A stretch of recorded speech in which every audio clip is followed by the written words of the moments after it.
Bem-vindas, bem-vindos a mais um episódio do podcast Conversa Sustentável, desvendando o S do ESG. Eu sou a Vivian Blaso, coordenadora do Cidades Afetivas, sócia fundadora da Conversa Sustentável, professora, pesquisadora e artista. Hoje, o nosso podcast é especial. Eu estou com a professora pesquisadora Silvana Santiago para falarmos sobre educação antirracista, junto com Rafael Morales, especialista em ESG, professor e consultor da Conversa Sustentável. Bem-vinda, Silvana. Muito obrigada, prazer estar aqui. Obrigada, Vivian. Obrigada, Rafael. Muito bom. Bom, educação antirracista é fundamental, de importância em diversos contextos educacionais e sociais, desempenhando um papel crucial na construção de uma sociedade mais justa e igualitária. O racismo está enraizado em muitas estruturas sociais e institucionais, incluindo a educação. Uma educação antirracista, ela busca desmantelar essas estruturas, promovendo uma conscientização crítica sobre como o racismo opera e é perpetuado na sociedade. Isso ajuda a combater as desigualdades que afetam principalmente pessoas negras e outras minorias étnicas. Ao valorizar e incorporar as histórias, as culturas e experiências de diversos grupos étnicos, a educação antirracista promove um ambiente educativo mais inclusivo. Isso não apenas enriquece o aprendizado de todos os estudantes, mas também ajuda a criar uma cultura de respeito e valorização da diversidade. Silvana, então agora é com você. Qual a importância de uma educação antirracista, sobretudo no Brasil? Bom, eu acho que, em primeiro lugar, a gente não pode desconsiderar essa discussão, não pode deixar essa discussão em segundo plano, porque a gente está falando de um país em que mais de 50% da população é composta por negros, né? Quando eu me cito negros, eu quero dizer a soma de pretos e pardos. Pelo último censo do IBGE, a população negra brasileira soma mais de 55% da população, 55,5% da população. Então, a gente está falando de uma população, de um país de população majoritariamente negra. Então, não dá para abrir mão de fazer essa discussão, especialmente na educação, que é onde a gente está formando cidadãos no país, né? Então, a educação antirracista é necessária, porque ela tem um papel essencial na formação de indivíduos, de cidadãos conscientes e engajados nessa luta contra o racismo, para a gente conseguir promover uma nação mais igualitária, com mais respeito à diversidade, né? E a gente está falando de um país que sofre de um racismo estrutural. Quando eu falo racismo estrutural, eu uso a discussão do Silvio Romero, do ministro da Igualdade Racial, em que ele cita essa estrutura sobre a qual a nação brasileira foi construída, que é uma estrutura racista, que é baseada na escravidão dos africanos vindos no passado, e essa sociedade se construiu a partir dessa estrutura. E a gente sente os impactos disso no nosso dia a dia até hoje.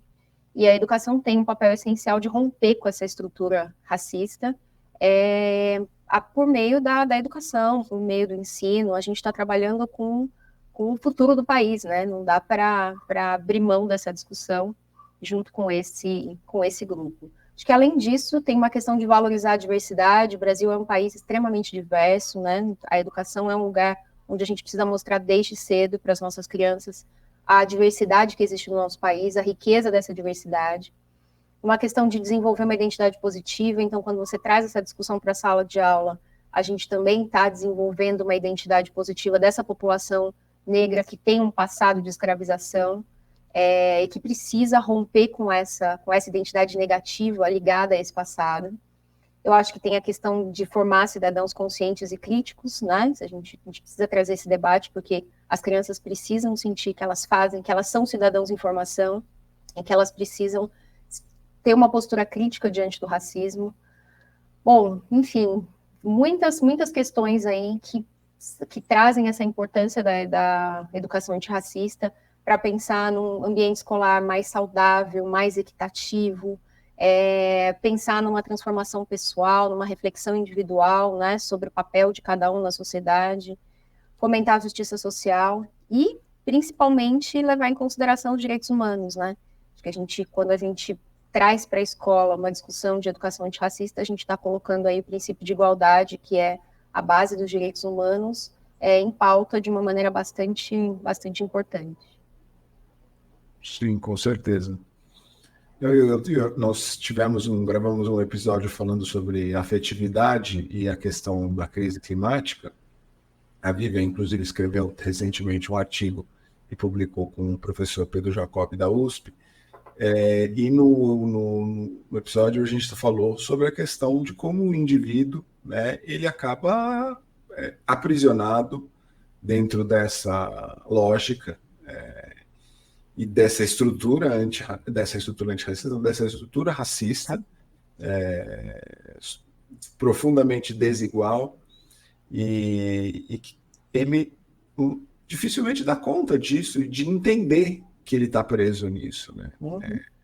E que muitas vezes ele age e atua e nem se toca, e nem se dá conta, nem se dá conta, né, de perceber, no sentido de se autoconhecer, né?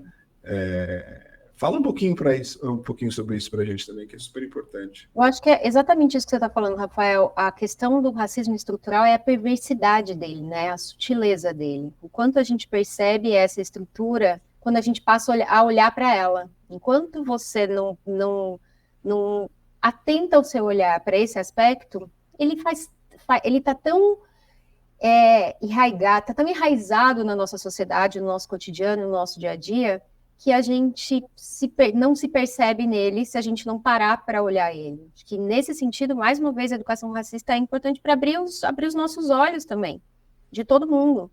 Tem muitos... Eu estava lendo um texto essa semana, anteontem, do Hélio de la Penha, contando, o Hélio de la Penha, que é um jornalista, e jornalista agora, né, mas é um humorista, e ele conta que ele sempre estudou numa escola de elite, e os pais valorizavam muito a educação, e ele era muito bom em exatas. Então, ele ia muito bem na escola. Então, ele fazia parte da turma porque ele era o cara da matemática. Tanto é que ele fez engenharia depois, né? Antes de ser humorista, antes de ser do Cacete Planeta, ele foi engenheiro, trabalhou como engenheiro 6 anos.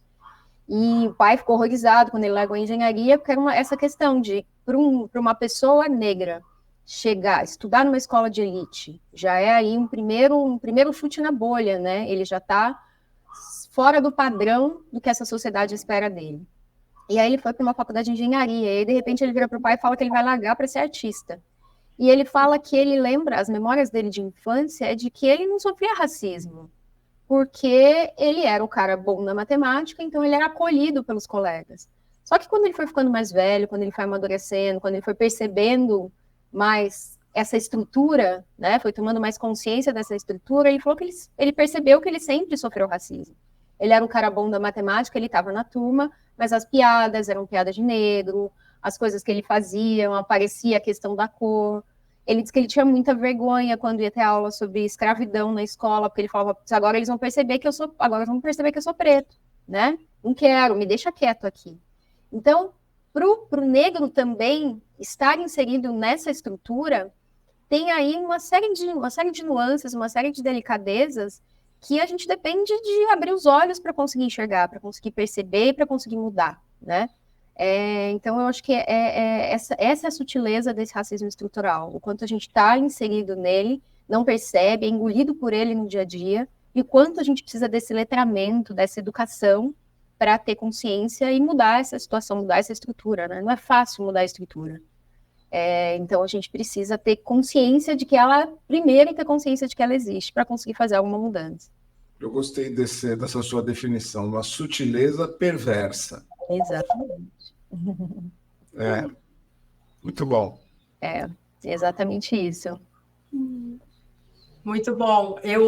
Aí você falou da história do letramento, né, que é super importante, e como incorporar isso, então, nas grades curriculares, desde educação infantil até ensino médio, fundamental, até a universidade, né? Eu sei que já existem as diretrizes de base, né, exigidas pelo MEC, mas como colocar isso, de fato, em prática, né? Para que a gente ganhe esse volume de informação, de massa crítica, para que a gente consiga enfrentar melhor essas coisas que a gente tem visto aí, né, sendo deflagrada pela imprensa a respeito desses processos das adolescentes que estão aí, né, nos colégios sofrendo racismo, ou até mesmo o que acontece hoje com figuras públicas, como é o caso da jornalista, você citou o Hélio de la Penha, mas tem aí a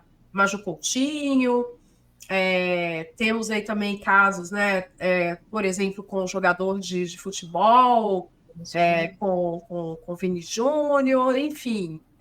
E aí, como que as escolas podem atuar? Como é que isso pode ser feito do ponto de vista pedagógico?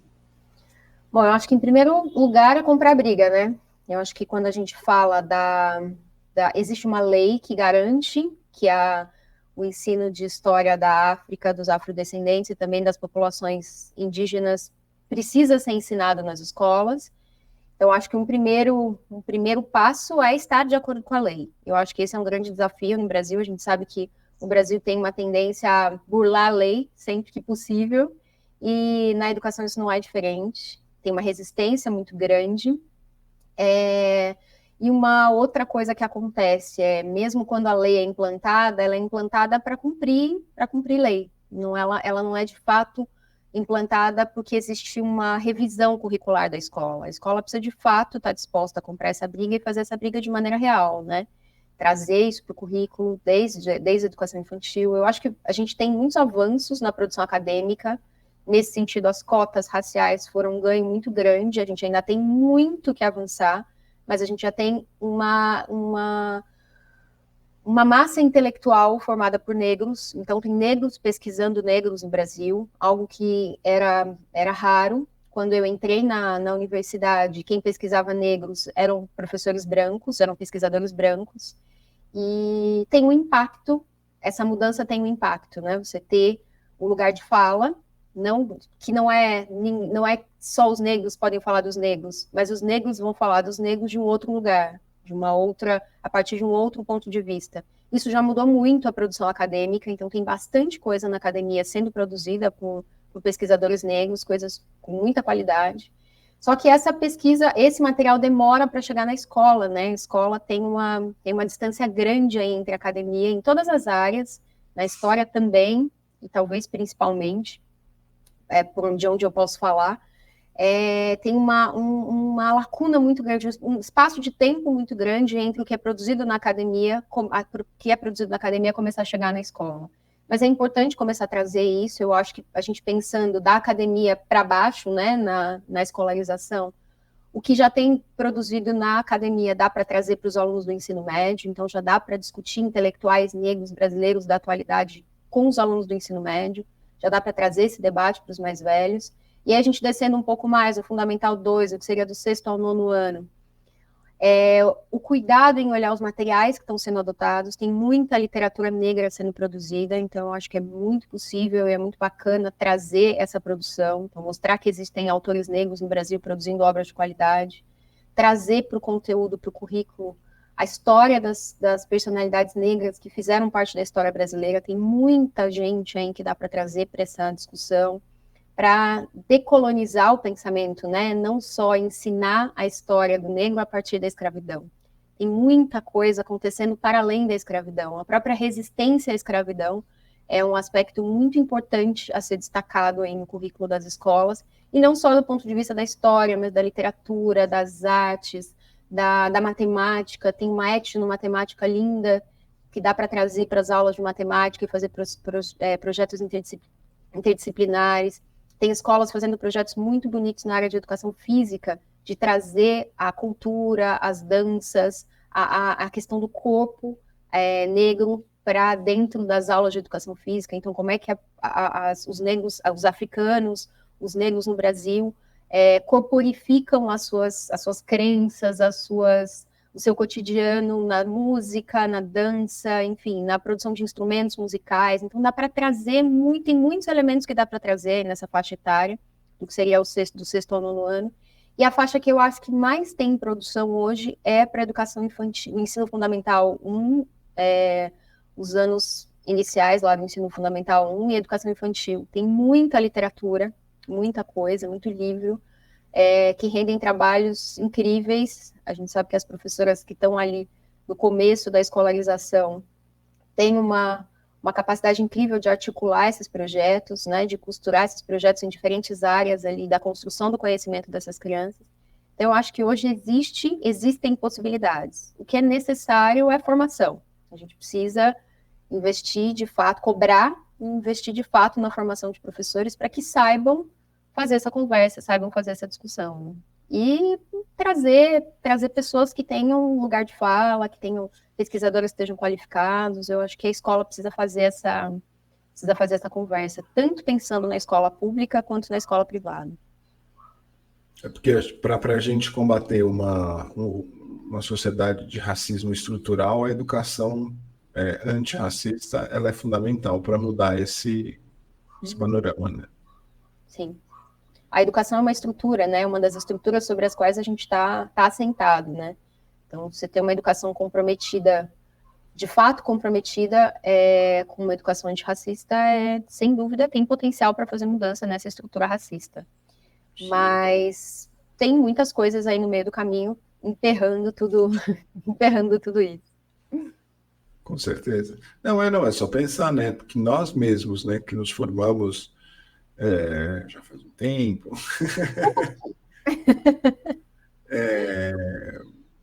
nós não tivemos isso na escola e essa perspectiva não foi colocada, né? É algo muito recente, então... Olha, eu falo assim, de experiência própria. Eu fui fazer letramento racial, porque eu tenho uma sobrinha que é de família interracial, para poder aprender a lidar com coisas que, para mim, assim, eu tomei um susto, eu entrei em choque. Eu falei, como assim, eu sou professora, eu preciso aprender a lidar com isso, né? Coisas simples, do tipo cabelo, que não é simples, é uma camada muito profunda, né? Então, eu estou falando de 2019, gente, pandemia, né? Poxa, eu estou com 40, vou fazer 48 anos. Agora que eu fui fazer isso, porque tem a história do pacto da branquitude, né? Eu queria que você comentasse um pouco disso também. Essa é uma briga boa, né? Essa é uma briga boa. Mas só voltando um pouquinho, eu não tive aula de História da África na faculdade de História. Então, o que eu sei de História da África, que é muito pouco, eu ainda preciso estudar muito mais, preciso voltar para a universidade para estudar a História da África. Não tive. Eu peguei, a época que eu estava na graduação, eu fiz o Unicamp, a gente estava começando o debate sobre as cotas. E a Unicamp foi uma das últimas, no estado de uma das últimas universidades a adotar cotas, né? É bem recente a adoção de cotas na USP e na Unicamp. Tanto na USP quanto na Unicamp, esse debate foi um debate muito, muito lento e muito tardio, né? Porque as cotas foram obrigatórias nas universidades federais, mas as estaduais têm autonomia. E as estaduais não adotaram. As estaduais de São Paulo não adotaram as cotas até muito recentemente. Então, tem muita lacuna para a gente preencher. Então, o letramento racial é essencial. Agora, essa questão do Pacto da Branquitude, eu acho muito bacana que tenha gente falando sobre isso, né? Esteja puxando essa discussão e que ela seja uma discussão que boa parte da branquitude tem abraçado. Então, eu acho que entender que se as pessoas brancas tiverem consciência, e aí não é culpa, não é uma questão de culpa, e a gente volta para a questão do racismo estrutural, né? Ninguém precisa sentir culpa pelo que aconteceu lá no passado, mas a gente precisa reconhecer que o que aconteceu no passado não pode se perpetuar, não pode continuar acontecendo, tá? É possível, provável, que a culpa entre aí no meio, em alguns casos, mas eu pessoalmente, e aí pessoalmente mesmo, não vejo necessidade de que a gente trabalhe com culpas nesse momento. Eu acho que a gente tem que trabalhar com revisão, e a partir da revisão a gente tem que avançar. Então, eu acho que a branquitude reconhecer que ela está inserida num corpo de privilégios e que ela não aceita e ela não aceitar que isso continue acontecendo é um avanço muito grande e é um passo muito grande para que a gente consiga eliminar o racismo, né? A gente sabe que esse é um projeto de talvez longuíssimo prazo, espero que não. Gostaria de pensar que não, mas é um projeto de longo prazo. é um investimento de longo prazo, mas é um olhar que eu acho bem bacana que a gente tenha um olhar para isso e que a branquitude esteja olhando para isso. Ainda é uma parcela muito pequena, mas já tem gente olhando para isso, já tem gente entendendo que ser branco no Brasil é um privilégio, que ser branco abre portas, que ser branco encurta caminhos, né? Enquanto ser negro é o oposto disso. Então, de novo, quando a gente pensa que a gente tem mais de 50% da população que é negra, e que a gente tem, quando a gente olha as estatísticas de educação, e a gente olha onde estão as crianças brancas e onde estão as crianças negras, a gente vê que a maior parte das crianças que estão na educação privada são brancas. Então, isso está garantindo que esse grupo, que já é privilegiado, mantenha seus privilégios. Isso sem contar que a gente está falando de uma educação pública que luta para ter um mínimo de qualidade, né? E quando eu falo luta, quem luta é quem está ali na linha de frente, quem está ali na sala de aula, quem está ali na gestão. Porque a gente sabe que não existe uma vontade política de melhorar a educação pública, né? Não existe uma vontade política em acrescentar, em colocar, em trazer para o grosso da população, para a massa da população, uma educação de qualidade, porque a educação de qualidade forma senso crítico, né? Se a gente forma um senso crítico da maior parte da população, tem um monte de coisa que vai mudar. Então tem uma briga grande aí que a branquitude precisa comprar, porque quando a branquitude fala a escola pública é direito de todos, enquanto a branquitude fala eu também tenho direito de colocar meus filhos na escola pública, talvez a gente tenha um grupo hegemônico pedindo para que isso seja uma educação de qualidade, e essa educação de qualidade vai ser universal e vai ser para todo mundo. Então a branquitude precisa, né, assumir essa responsabilidade, porque é uma responsabilidade de todos. Muito bom, Silvana. Poderíamos ficar aqui a tarde toda falando com você, porque são tantas camadas, tem a questão do viés inconsciente, né? Tem até a questão mesmo de dicas onde as pessoas podem fazer seu letramento racial, enfim. Mas a gente vai precisar de uma nova conversa para dar conta, né, desse assunto, e que venham mais e mais conversas sobre esse assunto que é tão importante, né, para que a gente tenha, de fato, uma educação antirracista.